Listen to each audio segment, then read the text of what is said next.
अस्सलाम वालेकुम नाज़रीन, पूरी कौम को पाकिस्तान का 77वां जश्न आज़ादी मुबारक हो। आज पूरे मुल्क में जश्न आज़ादी मनाया जा रहा है। कुछ सड़कों पर मनाया जा रहा है, कुछ सरकारी तकारीब में मनाया जा रहा है। हर पाकिस्तानी अपने घर पर झंडा लहराकर जश्न आज़ादी मना रहा है। लेकिन जो सड़कों पर मनाया जा रहा है और कुछ जो सोशल मीडिया पर मनाया जा रहा है, उसकी अपनी जगह सवालात मौजूद हैं। हर कौम, हर मुल्क अपना जश्न आज़ादी मनाता है। कोई पाकिस्तान इसमें इस हवाले से कोई यूनिक मुल्क नहीं है जो अपना जश्न आज़ादी मनाता है। हर मुल्क का एक जश्न आज़ादी मौजूद है जो उसका कौमी दिन होता है। उस दिन वहाँ सरकारी तकारीब होती हैं, लोग उस अपने मुल्क की तरक्की के लिए प्लेज करते हैं, वादे करते हैं और एक कौमी दिन के तौर पर, कौमी यकजहती के तौर पर नेशनल डे को मनाया जाता है। लेकिन आहिस्ता आहिस्ता पाकिस्तान के अंदर इस साल हमने कुछ देखा है कि इस हवाले से कुछ अच्छी बातें भी हुई हैं और कुछ अच्छी बातें नहीं भी हुई हैं। बहरहाल यौम आज़ादी हमें क्या पैगाम देता है, हम न्यूज़ ने इस हवाले से, हम हैं पाकिस्तान के हवाले से एक बिल्कुल हैशटैग भी चलाया, कैंपेन भी चलाई है ताकि लोगों में पाकिस्तान से मोहब्बत का जज्बा और उभारा जा सके। मैं आज अपने पैनलिस्ट से कुछ यौम आज़ादी पर बात करना चाहूँगा। मेरे साथ अंबर शमसी और आमिर अहमद खान साहब मौजूद हैं। आमिर साहब, बहुत अरसे से आप भी जश्न आज़ादी देख रहे हैं। दिन ब दिन जो सड़कों पर हल्ला गुल्ला है वो बढ़ता जा रहा है और अब एक नए किस्म का हल्ला गुल्ला सोशल मीडिया पर भी शुरू हुआ है। तो लेकिन सरकारी तकारीब हैं। आर्मी चीफ ने रात 12 बजे परचम लहराया, फिर दिन में आज तो खैर निगरान वज़ीर आज़म ने भी हलफ लिया, आउटगोइंग और न्यू पीएम भी हमने देखा जश्न आज़ादी वाले दिन। आप कैसे एवेलुएट करते हैं कि दिन ब दिन हर साल हम बेहतर तरीके से जश्न आज़ादी मना रहे हैं, कोई उसमें बेहतरी आ रही है, या आप समझते हैं कि सिम दुरुस्त नहीं है?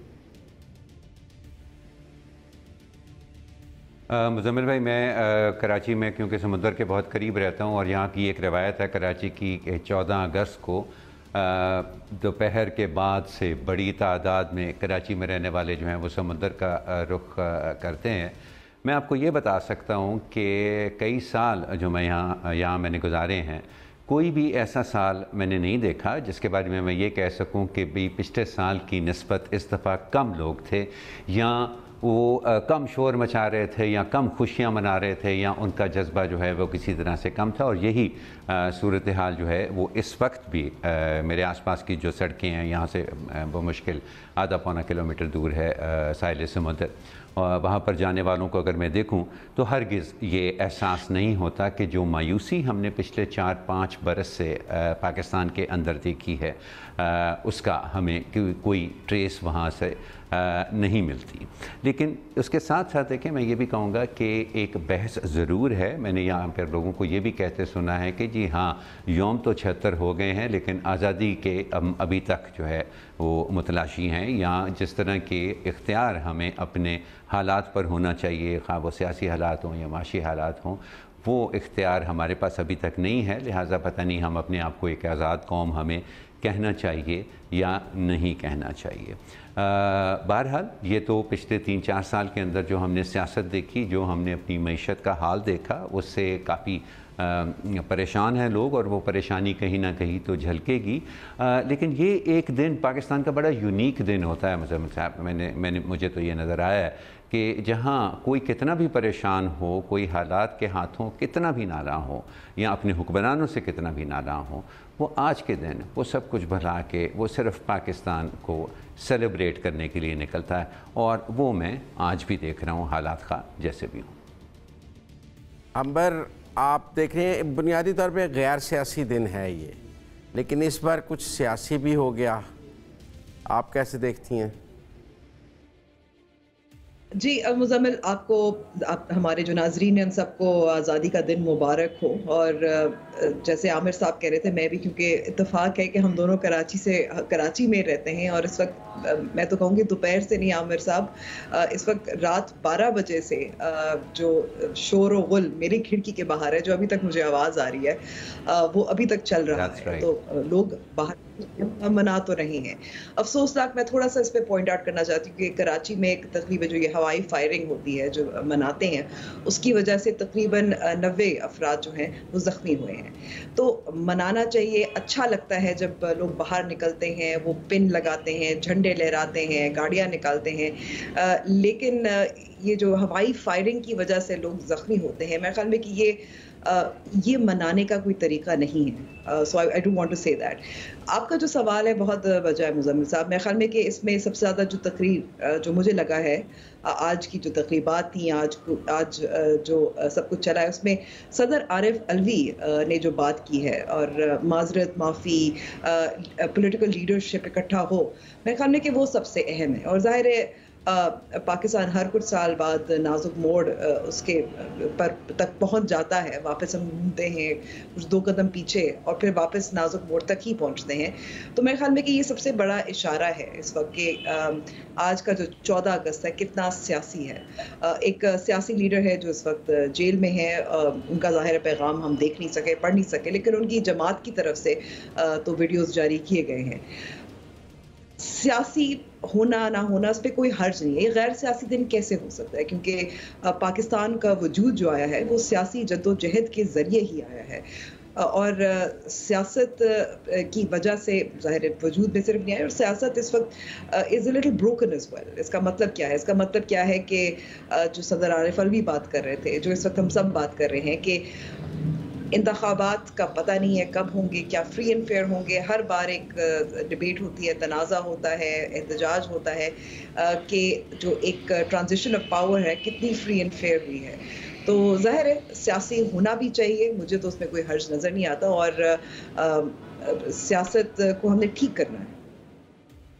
लेकिन ठीक है, आपका मौक़िफ़ अपनी जगह है कि एक सियासी जद्दोजहद से पाकिस्तान बना, लेकिन इस दिन हर आदमी के हाथ में पाकिस्तान का झंडा होता है और होना भी चाहिए पाकिस्तान का झंडा, क्योंकि पाकिस्तान की जश्न आज़ादी है। और किसी सियासी जमात को इस दिन को अपनी सियासत को चमकाने, ज़िंदा करने या पॉइंट स्कोरिंग के लिए इस्तेमाल नहीं करना चाहिए। मैं इस बात के हक़ में नहीं हूँ। मेरे ख़्याल में बाकी 364 दिन हैं पाकिस्तान में सियासत करने के लिए।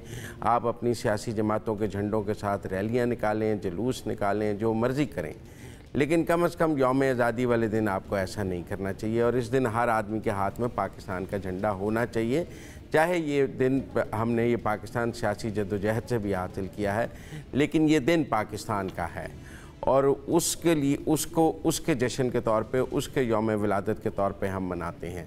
लिहाजा मुझे कुछ ठीक नहीं लगा है कि आप इस दिन को अपनी सियासत के लिए इस्तेमाल करें और इस दिन को अपनी सियासत को ज़िंदा करने के लिए इस्तेमाल करें। मेरे ख़्याल में ये एक यकजहती का दिन है, ये सियासी तफरीक ख़त्म करने का दिन है, ये लोगों को इकट्ठे एक झंडे तले इकट्ठा करने का दिन है, बजाय इसके कि इस दिन को भी हम तनाज़ात का शिकार करें और अपनी अपनी पॉइंट स्कोरिंग की तरफ लेकर जाएँ। लेकिन चूँकि सबकी अपनी अपनी राय है, मेरी ये राय है इसमें, और मैं समझता हूँ कि ऐसा नहीं होना चाहिए थे। और जो हम सोशल मीडिया पे इधर उधर देख भी रहे हैं कि जी एक सियासी जमात अपने झंडे ट्वीट करके ये साबित करने की कोशिश कर रही है कि यौम आज़ादी ऐसे मनाया गया है, तो मेरे ख़्याल में वो भी कुछ ठीक नहीं है। उन्हें पाकिस्तान के झंडे आज ट्वीट करने चाहिए थे कि लोगों ने पाकिस्तान के झंडे उठाकर यौम आज़ादी मनाया है। आमिर साहब, आप कुछ ऐड करना चाहेंगे? फिर अंबर, तो उसके बाद फिर अगले टॉपिक की तरफ चलते हैं। हाँ, मुज़म्मिल, मैं इतना ज़रूर कहना चाहूँगा। देखें, ये अंबर ने नाजुक मोड़ का जिक्र किया। मैं जब BBC उर्दू सर्विस का सरबराह बन के जब मैं लंदन गया, वो जनरल मुशर्रफ का आखिरी साल था। पाकिस्तान अभी तक मोहतरमा बेनज़ीर भुट्टो की शहादत के सदमे से उस वक़्त तक नहीं निकल पाया था। बहुत मुश्किल वक्त था, बहुत ज़्यादा यहाँ पर दहशत गर्दी थी। और मेरे वहाँ जाने के बाद पहले 2-3 साल जो थे वहाँ पर, वो मुझे अक्सर वहाँ पर BBC की बड़ी एडिटोरियल मीटिंग्स में जाना होता था, जहाँ पे कोई 30 के करीब एडिटर्स बैठे होते थे पाकिस्तान के ऊपर, उनको ब्रीफ़ करने के लिए। और मैं हमेशा मुज़म्मिल वहाँ पर एक बात करता था कि पाकिस्तान उन खुशकिस्मत मुल्कों में से है जिसने बहुत दफ़ा बहुत से मौक़े इसने खोए हैं, इसमें कोई शक नहीं। हमें बहुत सी शिकायतें हैं अपनी सियासी लीडरशिप के साथ, लेकिन ये उन खुशकिस्मत मुल्कों में से है जिसको बार बार इन हालात को बेहतर बनाने का मौका कम अज़ कम ज़रूर मिलता है। ये बात बदकिस्मती ये है कि हम वो मौका हमेशा गंवा देते हैं। अभी तक हमने ज़्यादातर वो गंवाया ही है, लेकिन ऐसा नहीं कि ये दरवाज़े बंद हो जाते हैं पाकिस्तान पर। वो दरवाज़े मैं समझता हूँ आज भी खुले हैं, और वो एक नया मौका है पाकिस्तान के पास कि एक नई हुकूमत आई है, उसके पास एक बहुत क्लियर कट उसकी रिस्पॉन्सिबिलिटी है।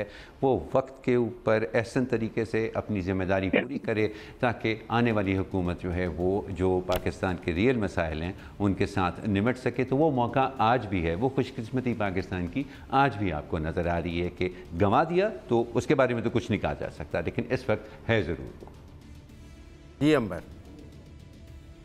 जी, मैं कहूँगी कि देखिए इस वक्त आप कह सकते हैं 14 अगस्त ऐसा दिन है जो सब्ज़ हिलाली परचम है, उसके तले सबको मुत्तहिद होना चाहिए, पाकिस्तान का सोचना चाहिए।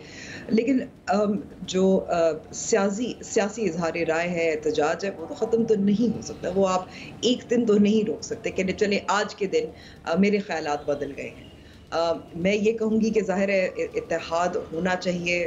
हम ये जो आज़ादी की भी जद्दोजहद है, सियासी जद्दोजहद है, पाकिस्तान में जितने भी नाजुक मोड़ आए हैं, हमने देखा है कि चाहे सियासी जमातें हों, चाहे सिविल सोसाइटी तंजीमें हों, चाहे सहाफ़ी हों, उस जद्दोजहद में शामिल रहते हैं। तो ये मैं समझती हूँ पाकिस्तान की खूबसूरती भी है। और जब तक आप इसको ख़त्म तो नहीं कर सकते, इसको डिनाई तो नहीं कर सकते। मैं नहीं समझती इसमें कोई हर्ज भी है। लेकिन ये पहली 14 अगस्त तो नहीं है कि किसी सियासी जमात का कोई लीडर पाबंद सलासल है। 14 अगस्त 2018 को नवाज शरीफ पाबंद सलासल थे। कई 14 अगस्त बेनज़ीर भुट्टो ने पाबंद सलासल गुजारी हैं। मुख्तलिफ़ लीडर्स और भी 14 अगस्त गुजरी हैं सियासी जमातों के सरबराह के वो पाबंद सलासल थे किसी एक वजह या दूसरी वजह से। मैं जब यहाँ वजह, लेकिन उन जमातों ने 14 अगस्त को तो मुतनाज़ बनाने की कोशिश नहीं की। अगर उनका लीडर 14 अगस्त 2018 को जेल में था तो उन्होंने कहा कि हम यौम आज़ादी पे ऐसे करेंगे। तो मेरा ख़्याल है कि ये पहली दफ़ा तो नहीं हुआ कि हमारे यहाँ चूँकि तारीख़ ही अब लोगों की 2018 के बाद से शुरू हुई है, लिहाजा उनको सब कुछ 2018 के बाद पहली दफ़ा होता नज़र आता है और वो समझते हैं कि हम जस्टिफाइड हैं ये करने में। उन्हें पुरानी तारीख साथ बतानी भी पड़ेगी कि ये कोई नया नहीं है और सब ने बिहेव किया है, सब ने पाकिस्तान की बात की है और सब ने इस दिन कौमी यकजहती की बात की है।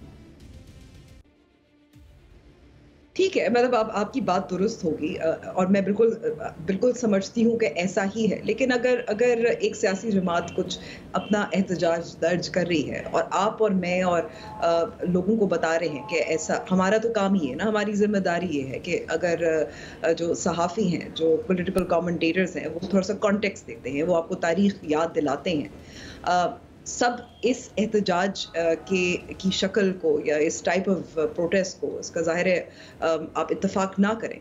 लेकिन अगर हम समझते हैं कि हम जमहूरियत हैं तो उनको भी हक़ है और हमें डिसएग्री करने का भी हक़ है, और हम जो एक मुतबादल एक विज़न है पाकिस्तान की, वो भी पेश करनी चाहिए और करने का हक़ है। वो हम देख रहे हैं तमाम जो सियासी लीडरान हैं वो अपना जो उनका नुक्ता नज़र है, जैसे बिलावल भुट्टो साहब जो हैं वो यूथ की बात करें, आगे बढ़ने की बात करें, शहबाज शरीफ साहब कुछ और बात करें। तो मेरे ख्याल में कि इसमें कोई हर्ज भी नहीं है, इसमें हमें परेशान भी नहीं होना चाहिए। ठीक है, मेरे ख्याल में अब आगे चलते हैं। मरकज़ में निगरान वज़ीर आज़म ने हलफ ले लिया है और सिंध और बलूचिस्तान की निगरान हुकूमतों में अभी तक कायम नहीं हो सकी हैं। पहले सिंध की बात करते हैं क्योंकि मेरे दोनों मेहमान कराची में हैं तो बड़े अपडेटेड होंगे, अंदर की ख़बरें इनके पास मौजूद होंगी कि 2 मुलाकातें नाकाम हो गई हैं सिंध के वज़ीर आला और सिंध की कायदे हिज़्ब इख्तिलाफ़ के दरमियान। तो क्या मरकज़ की तरह 2 नाकाम मुलाकातों के बाद तीसरी कामयाब मुलाकात की वहाँ उम्मीद है, या ये मामला पार्लिमानी कमेटियों और फिर इलेक्शन कमीशन तक जाएगा? सिंध के हवाले से शायद जरदारी साहब का निगरान ना लग पाए या वो अपना निगरान लगवा लेंगे। क्यों आमिर साहब, बड़ा ये मरकज़ से ज़्यादा इम्पॉर्टेंट है सिंध का निगरान, आप देखें। देखिए जी, बात यह है कि जहाँ पे भी जरदारी साहब का किसी भी जगह पर जब उनका बराह रास्त अमल दखल होता है या वो किसी ऐसी पावर सेंटर के ज़्यादा करीब होते हैं तो ऑब्वियसली उसकी एक ख़ास अहमियत होती है पाकिस्तान में। अच्छा, ये दो बातें जो हमें सिंध गवर्नमेंट के से सामने आ रही हैं, वो पहली ये है, वो कहते हैं कि जी अगर हमारी बातचीत का सिलसिला जारी है तो फिर आप इस मुज़ाकरात को नाकाम नहीं कह सकते हैं। मुज़ाकरात तो तब नाकाम होते हैं जब हमारी बातचीत का सिलसिला भी ख़त्म हो जाए, उसके लिए जो हमें कानूनी तौर पे वक्त मिला है वो भी ख़त्म हो जाए और फिर भी हम किसी नतीजे पर ना पहुँचें। और अभी भी यहाँ पर हुकूमती हलकों का ख्याल है कि आज रात 12 बजे से पहले ये मामला जो है वो तय पे आ जाएगा। दूसरा, मैं समझता हूँ कि थोड़ा सा जो इनको मुश्किल पड़ रही है, देखें जो 9 मई के बाद जो तितर बितर हुई है पीटीआई पूरे मुल्क के अंदर, और जिस तरह से उसके कहीं पे तो अब आप देखें तो 3 तो वाज़े टुकड़ों में पूरे मुल्क के अंदर वो बटी हुई है। कुछ सूबों के अंदर कुछ पता नहीं कि सूबाई सतह के ऊपर जो है वो अभी तक एक ही पार्टी है या वो पार्टी है ही नहीं, रही ही नहीं सिरे से। तो उसके वजह से अब ये जो अपोजिशन है वो भी उसके साथ बात करना, आई डोंट नो कि वो कितना इनको आसान लग रहा है मुराद अली शाह साहब को, जो हमारे चीफ मिनिस्टर हैं यहाँ पर सिंध के अंदर। तो हम अगर मैं उनकी बॉडी लैंग्वेज देखूँ, उनकी जो बातें सामने आई हैं और जो पीपल्स पार्टी के हलकों के अंदर इस वक्त थोड़ी सी जो हमें बाज़ मिलती है, देखें बिल्कुल जैसे ये मरकज़ में हुआ है ना, बड़े बड़े नाम आए जी, बड़ी बड़ी बातें हुई, हर पार्टी की तरफ से क्या मौक़िफ़ है उसके ऊपर भी बड़ी क़यास आराइयाँ हुई। एंड में तो किसी को नहीं पता था ना कि कौन बनेगा प्राइम मिनिस्टर। कुछ सूरत हालात ऐसी ही है, लेकिन एक बात पते की जो मुराद अली शाह ने उसमें की है, उसने कहा है कि जी नाम जो है उन्हीं में से होगा जो इस वक्त हम और अपोजिशन जो है वो आपस में डिस्कस कर रही है।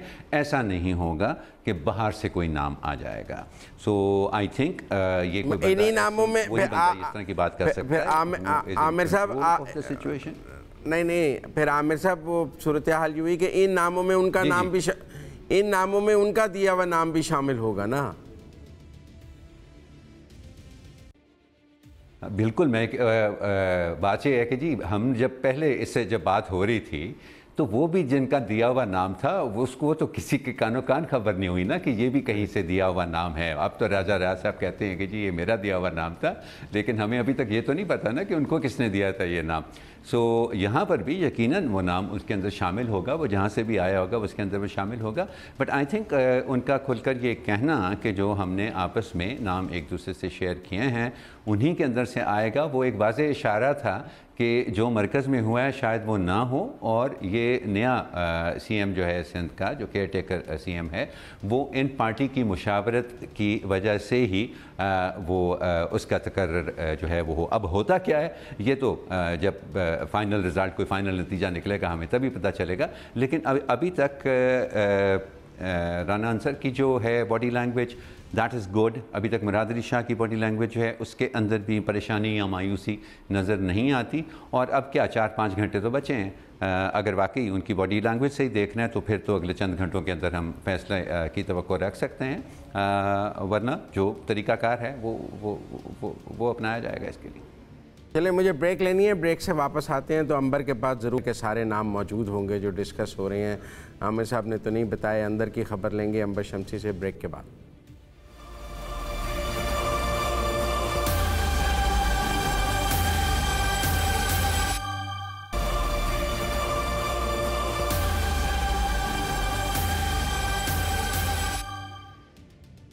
ब्रेक के बाद खुश आमदेद नाज़रीन। सिंध की निगरान हुकूमत पर बात हो रही है कि आज 2 मुलाकातें नाकाम हुई हैं वज़ीर आला सिंध और कायदे हिज़्ब इख्तिलाफ़ के दरमियान।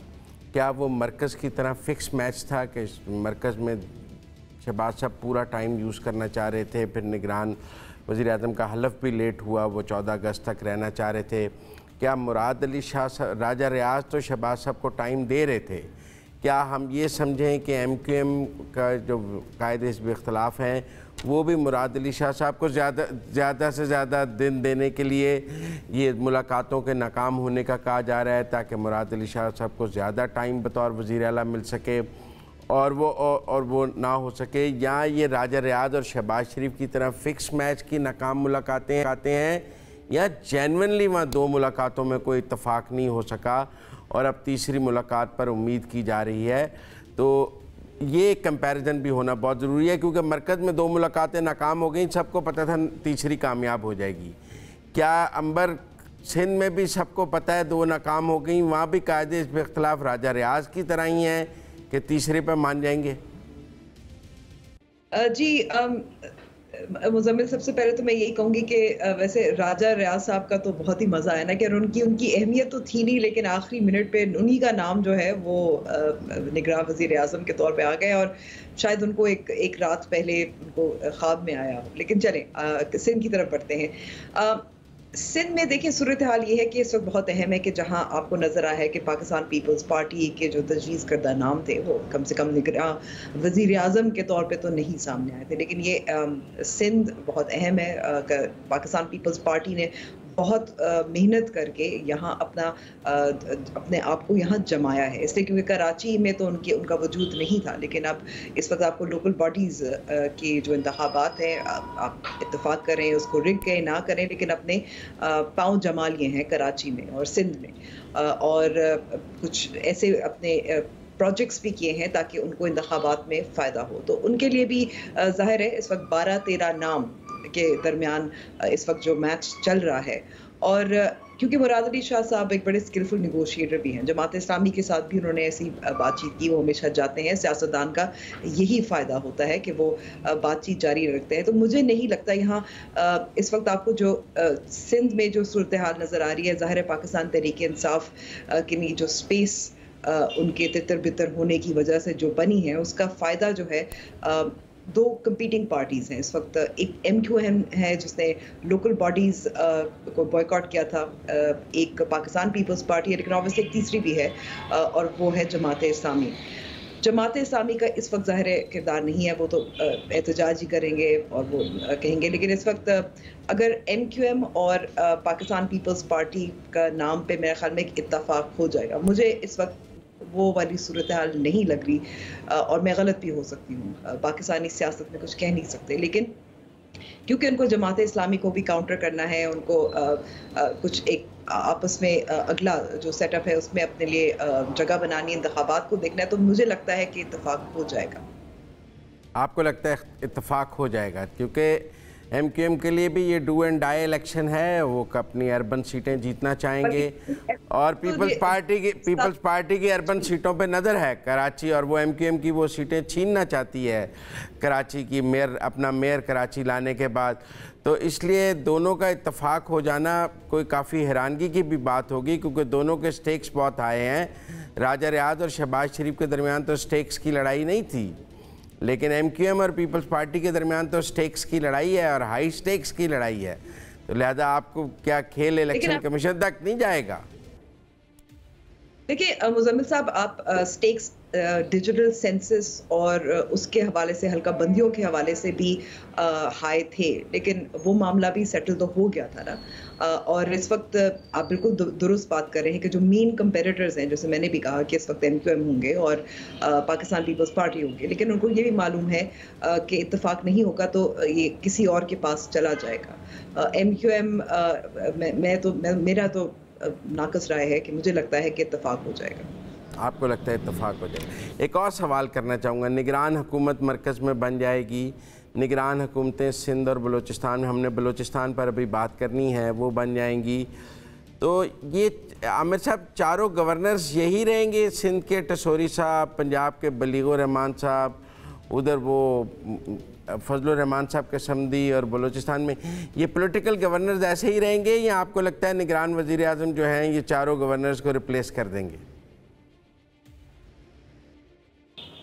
देखिए, ये वज़ीर आज़म जो है अगर ये इसको करना चाहें, बट आई थिंक ये एक बहुत ही गैर ज़रूरी चीज़ होगी मुज़म्मिल साहब। आई डोंट नो, ये तो उनकी मर्ज़ी पे है कि वो बदलना चाहते हैं अपने गवर्नर या इन्हीं के साथ आगे चलना चाहते हैं, लेकिन अगर उन्होंने इनको हटा के और कोई नए गवर्नर्स लाने की कोशिशें शुरू कर दी, तो ये एक इंतहाई गैर ज़रूरी सी चीज़ होगी, वक्त का ज़िया होगा, खामखा में एक ऐसी बहस इस मुल्क के अंदर चलेगी जिसका आने वाले इलेक्शंस के ऊपर भी कोई ख़ास इम्पैक्ट उसका नहीं होगा, और पाकिस्तान की सियासत को भी, अगर ये गवर्नर नहीं है और कोई और गवर्नर हैं, तो उनको कोई उसके अंदर कोई खातिर खा जो है वो तब्दीली नहीं ला सकते। जहाँ तक ये सिंध के सेटअप की बात मुज़म्मिल साहब हो रही थी, उसके अंदर आई थिंक हमें ये भी ज़हन में रखना चाहिए कि अनलाइक द सेंटर, मरकज़ के अंदर जो मुशावरत हुई वज़ीर आज़म शहबाज शरीफ और राजा रियाज अपोजिशन लीडर के बीच में, हो सकता है कि उसका फोकस सिर्फ वो नाम हो जिनमें से उनको एक शख्स को वज़ीर आज़म के लिए चुनना हो। सूबाई सतह के ऊपर वो मामला थोड़ा सा मुख्तलिफ भी हो जाता है, जैसा कि हम सब लोग इस पर अग्री कर रहे हैं। और आप ही ने ये नुकता उठाया कि भाई दोनों जो नेगोशिएटर्स हैं, अंबर ने कहा कि ये मुराद अली शाह बड़े स्किल्ड नेगोशिएटर हैं। मेरा जो MQM का तजर्बा है, आई कैन टेल यू कि MQM को कोई भी रिप्रेजेंट कर रहा हो, वो they drive a hard bargain, वो भी बहुत कड़ी नेगोशिएशन उनके साथ करनी भी पड़ती है किसी भी चीज़ के ऊपर। तो क्योंकि ये डायरेक्ट स्टेक होल्डर्स हैं कराची की सिचुएशन में, ये ऐन मुमकिन है कि ये सिर्फ नामों के ऊपर ही अभी इनके साथ बहस ना हो रही हो इनके बीच में, बल्कि उससे आगे के भी कुछ मामलात जो हैं वो डिस्कस हो रहे हों। ये पहली दफ़ा है जबकि कराची को एक PPP के मेयर के नीचे रहना है, उनके साथ चलना है उनको। ये आज तक नहीं हुआ, और हुकूमत बदल भी जाए, निगरान हुकूमत आ जाए, कोई और हो जाए, गवर्नर बदल जाए, मेयर का रोल तो वही रहेगा। And MQM because of its nature and because of its structure, वो जो लोकल गवर्नमेंट है वो उसको कहीं ज़्यादा MQM की पॉलिटिक्स को इम्पैक्ट करती है compare to the provincial government. तो ये ऐन मुमकिन है, मैं नहीं कह रहा हूँ कि ऐसा हुआ है, लेकिन ये ऐन मुमकिन है कि ये नामों के अलावा कुछ और भी बहस चल रही हो इन दो साइड्स के बीच में। जी अंबर, और भी बहस चल रही है। आमिर साहब कहते हैं कोई काबीना के नाम के इतने वज़ीर मेरे होंगे, इतने तुम्हारे होंगे, कि सीटें इतनी तुम्हारी होंगी, इतनी हमारी होंगी। क्या बहस चल रही होगी? ये हो सकता है, ये भी बात हो रही होगी कि मेयर तो पाकिस्तान पीपल्स पार्टी का है, तो निगरान वजीर आला जो हमारा हो, ये भी हो सकता है। और आपका ख्याल है जरदारी साहब इतने भोले हैं कि वो ये बात मान जाएंगे? मैं बात कर रही हूँ, वैसी बात कर रही हूँ कि इस वक्त क्या बात चल रही होगी, हम तो स्पेकुलेट कर रहे हैं। अच्छा, आपके तोते की खबर तो नहीं है ये? नहीं मेरा तोता जो है ना वो इस वक्त बहुत ज्यादा बाहर शोर है, जा नहीं सका, डर रहा था। चले, एक बलोचिस्तान भी सूबा रकबे के हवाई फायरिंग से डर रहा होगा ना, हवाई फायरिंग से बचा के रखें अपने तो। अच्छा, बलोचिस्तान में चूँकि बलोचिस्तान से वज़ीर आज़म आ गए हैं, तो अब बलोचिस्तान में की सियासत में भी बड़ी तब्दीली आ गई है। जो वज़ीर आज़म हैं वो जाम कमाल के साथी समझे जाते हैं, और जाम कमाल जो वज़ीर आला बलोचिस्तान हैं, बजिंजो, उनके शदीद मुखालिफ समझे जाते हैं बाप पार्टी में। तो हम कह सकते हैं कि, और मेंगल साहब भी काकड़ साहब के बनने से खुश नहीं हैं। दो मुलाकातें वहाँ भी नाकाम हो गई हैं, बजिंजो साहब की और राजा सिकंदर जो कायदे हिज़्ब इख्तलाफ हैं, उन दोनों के दरमियान दो मुलाकातें नाकाम हो गई हैं। जिसके बाद बलूचिस्तान के कायदे हिज़्ब इख्तलाफ फजल रहमान साहब से मशवरा करने इस्लामाबाद आए हैं। उम्मीद है आज वापस चले जाएंगे और फिर रात तक उन्होंने भी फ़ैसला करना है। तो आमिर साहब, सब जगह दो दो मुलाकातें नाकाम होती हैं, फिर हम तीसरी पर उम्मीद रखते हैं। आपको लगता है बलूचिस्तान में एक तीसरी पर हो, क्योंकि वहाँ शब्बीर मेंगल साहब का नाम है जो तहसीलदार से कमिश्नर बने और मेंगल साहब के करीबी समझे जाते हैं, और उसके अलावा जो है एक और नाम है वहाँ पर, वो प्रिंस अहमद अली का नाम है, वो भी ब्यूरोक्रेट हैं। दो ब्यूरोक्रेट्स के नाम वहाँ लिए जा रहे हैं, लेकिन ऐसा लगता है कि काकड़ साहब का मुखालफ जो है, अब क्या फजल रहमान साहब का हमायती आएगा या बजिंजो साहब अपना ले आएंगे, या वहाँ पर चूँकि अब प्राइम मिनिस्टर भी बाप पार्टी के एक धड़े से हैं, तो वहाँ मामला इलेक्शन कमीशन में ही जाएगा और वहाँ कुछ सख्त लड़ाई नज़र आ रही है। देखिए मुज़म्मिल साहब, ये discussing in terms of people के कौन आएगा और कौन नहीं आएगा, देखें अगर तो कोई बहुत दूर रस इम्पैक्ट होना होता एक केयर टेकर गवर्नमेंट का बलूचिस्तान के ऊपर, या फॉर दैट मैटर एक बलूचिस्तान से एक शख्स के वज़ीर आज़म बनने का भी, अगर उस सूबे की सियासत, उसकी मईशत, उसके हालात के ऊपर इस मुख्तसर अरसे के अंदर कोई बहुत बड़ा इम्पैक्ट होना, जिस मुख्तसर अरसे के लिए ये हुकूमतें बनी हैं, तो फिर तो बंदा इसकी बारीकियों में जाए। मैं आपको अपनी बात बता दूँ, आई पर्सनली फील कि पाकिस्तान में बलूचिस्तान से बाहर, एंड अभी हमें ख्याल मुझे अगर पहले ख्याल आया होता तो शायद मैं आपको ये तजवीज़ भी देता। बलूचिस्तान से बाहर मैं समझता हूँ कि बहुत कम सहाफ़ी ऐसे हैं जिनको बलूचिस्तान की सियासी सूरत हाल के बारे में जो अपने आप को बाखबर रखते हैं या जिनको ये पता होता है कि बलूचिस्तान के अंदर क्या हो रहा है। हमने तारीख़ी तौर पे, तारीख़ी एतबार से पाकिस्तान की मेन स्ट्रीम पॉलिटिक्स से बलूचिस्तान को इतना दूर रखा है कि इस वक्त मैं बहुत ऑनेस्टली आपको बता रहा हूँ कि अगर मैं सिर्फ जो पार्टियाँ चंद जिनका नाम मुझे आता है बलूचिस्तान के अंदर और उनके आपस के रिश्ते की थोड़ी बहुत मुझे समझ है कि वो कौन किसके साथ बैठ सकती है और कौन किसकी सख्त मुखालिफ होगी, उसकी बुनियाद के ऊपर उस सूबे की सियासत के ऊपर अगर मैं कोई तज्ज़िया करना चाहूँगा तो मेरा ख्याल है कि मैं अपने काम के साथ कोई इंसाफ नहीं कर रहा हूँगा। ये हमने हमेशा किया है बलूचिस्तान के साथ, अभी भी यही है। रही बात किस वक्त होगा और ये आज की रात तक हो जाएगा या अगले 2 दिनों में हो जाएगा, 3 दिनों में हो जाएगा, देखें जी, एक दफ़ा एक हुकूमत का कॉन्स्टिट्यूशनल टेन्योर जब ख़त्म होता है और दूसरी हुकूमत ने आना होता है तो उसके अंदर इन्वॉल्व जितने भी प्लेयर्स होते हैं जिन्होंने ये काम करना पड़ता है, आप यूएस एडमिनिस्ट्रेशन का देख लें कि हर किसी के हाथ से चीज़ निकल जाती है और जो परमानेंट स्टेट के रिप्रेजेंटेटिव्स होते हैं, जो कि पाकिस्तान के केस में उसकी फ़ौज है, वो उसके हाथ में चले जाते हैं। तो अगर कोई उलझाना ना चाह रहा हो इस मामले को तो फिर उसका सोल्यूशन जो है वो चाहे 1 मुलाकात हो या 2 मुलाकात हो या 3 मुलाकात हो, उसमें उसके लिए कोई मुश्किल नहीं होता। जी अंबर, आपको बलूचिस्तान में मामला उलझता लग रहा है या सुलझता लग रहा है? देखिए, मेरे ख्याल में बलूचिस्तान का जो मामला है, ख़ास तौर पे काकर साहब की नामजदगी और अब उन्होंने वो वज़ीर आज़म बन भी चुके हैं, वो वाज़े है, बलूचिस्तान की अहमियत भी वाज़े है। सिक्योरिटी पॉइंट ऑफ व्यू से हम देखें, दूसरी तरफ अगर आप ये जो इन्वेस्टमेंट की बात हो रही है सऊदी अरब की तरफ से, आपका रिकोडेक है वगैरह वगैरह, ये मिनरल्स का, तो मेरा ख्याल में कि बलूचिस्तान को किसी ऐसे शख्स के पास देना, इवन अगर थोड़ी देर के लिए हो, निगरां वज़ीर आला के तौर पर, जो नेशनलिस्ट पार्टी से उसका ताल्लुक हो या किसी और से ताल्लुक हो, मुझे नहीं लगता कि ये बात वहाँ तक जाएगी, क्योंकि उसकी अहमियत वही है और उसकी पॉलिटिक्स ज़ाहिर है रिमोट कंट्रोल भी है बहुत हद तक। उलझेगा नहीं, मुझे नहीं नज़र आ रहा कि उलझेगा। पाकिस्तान तहरीक इंसाफ के सदर और साबिक वज़ीर आला पंजाब चौधरी परवेज़ इलाही को आज रिहाई के बाद नैब ने गिरफ़्तार कर लिया। इससे पहले जब उन्हें गिरफ़्तार किया जाता था तो वो कहते थे कि शहबाज शरीफ और राना सनाउल्लाह उन पर जुल्म कर रहे हैं। वो कहते थे शरीफ मुझसे दुश्मनी ले रहे हैं। वो राना सनाउल्लाह को ज़िम्मेदार ठहराते थे अपनी गिरफ़्तारियों का, या मोहसिन नकवी साहब को ठहराते थे जो निगरान वज़ीर आला हैं। लेकिन आज तो जब नैब ने उन्हें गिरफ़्तार किया है तो शहबाज शरीफ वज़ीर आज़म नहीं हैं, राना सनाउल्लाह पैकअप करके वापस फैसलाबाद जा चुके हैं, तो शायद कोई वज़ीर दाखिला तो मुल्क में है ही नहीं है इस वक्त। निगरान वज़ीर आज़म आ चुके हैं, तो आज कौन ज़िम्मेदार है? 30 सेकंड में आमिर साहब और अंबर शमसी से चाहूँगा कि आज तो चौधरी परवेज़ इलाही की गिरफ़्तारी का कौन ज़िम्मेदार हुआ फिर? मुज़म्मिल साहब, कानून, ये इस कानून के तहत ये सारी कार्रवाई चली है।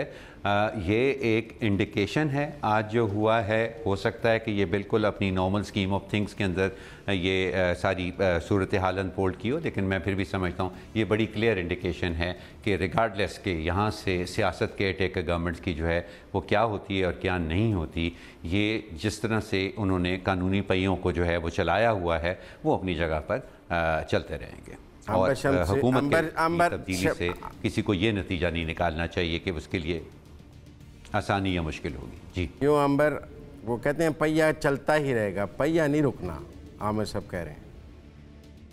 नहीं, मैं कहूँगी कि निगरान वज़ीर आज़म का सियासतदान है, उससे भी आपको अंदाज़ा हो सकता है। नैब ने उनको गिरफ़्तार किया है, छोड़ें आप PMLN को फ़ायदा हो गया है कि उन पर ये इल्ज़ामात नहीं लगे, क्योंकि ये जैसे आमिर साहब कह रहे हैं ये पहिया चल रहा है और नैब ज़िम्मेदार है। नैब एक खुद मुख्तार इदारा है अंबर शमसी के मुताबिक और नैब ज़िम्मेदार है। बहरहाल मुज़म्मिल साहब आप आइएगा इस पे।